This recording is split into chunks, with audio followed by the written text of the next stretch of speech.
வீடியோக்குள்ள போறதுக்கு முன்னாடி சேனலை சப்ஸ்கிரைப் பண்ணுங்க. மறக்காம பக்கத்துல இருக்கிற பெல் பட்டனை பிரஸ் பண்ணுங்க. வாங்க வீடியோக்குள்ள போகலாம்.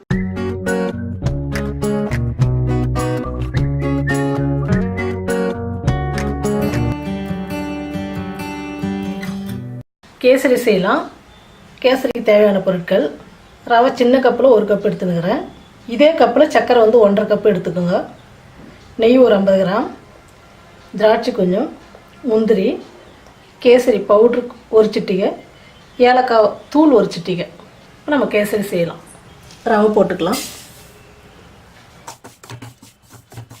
கேசரிக்கெல்லாம் ரவை வறுக்கும் போது பாதி நல்லா வறுத்ததுக்கப்புறம் நம்ம நெய் விட்டு வறுக்கணும். ஃபஸ்ட்டே நெய் விட்டுட்டிங்கன்னா அந்த ஈரத்தன்மையில் சீக்கிரமாக வறுப்படாது ரவை. இப்போ கொஞ்சமாக நெய் விட்டுக்கலாம். ரவை நல்லா வறுந்துடுச்சு. இப்போ நம்ம எடுத்து வேறு பாத்திரத்தில் மாற்றிக்கலாம். 1 கப்பு ரவைக்கு 2 கப்பு தண்ணி விட்டுக்கலாம்.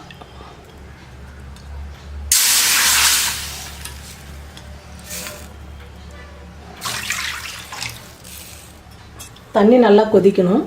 இப்போ நம்ம கேசரி பவுடர் போட்டுக்கலாம்.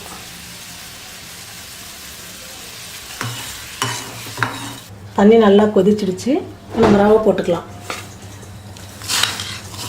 கொஞ்சம் கொஞ்சமாக போட்டு கலக்கி விடுங்க, இல்லைன்னா உருண்டையாக ஆகிடும்.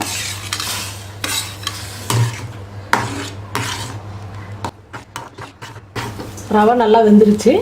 நம்ம சர்க்கரை போட்டுக்கலாம்.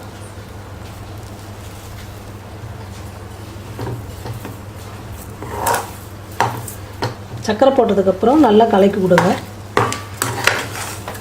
கேசரி பவுட்ரு நிறையா கலர் இருக்குது. ரெட் இருக்குது, ஆரஞ்சு இருக்குது, மஞ்சள் இருக்குது, பச்சை கலர் இருக்குது. நம்ம பிடிச்ச கலரில் நீங்கள் கேசரி பண்ணிக்கலாம்.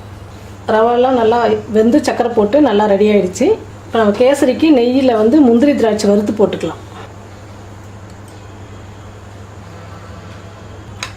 நெய் காஞ்சிடுச்சு. திராட்சை போட்டுக்கலாம். இப்போ முந்திரி போட்டுக்கலாம். முந்திரி திராட்சை நல்லா வறுந்துருச்சு. இப்போ நம்ம கேசரியில் போட்டுக்கலாம். எடுத்து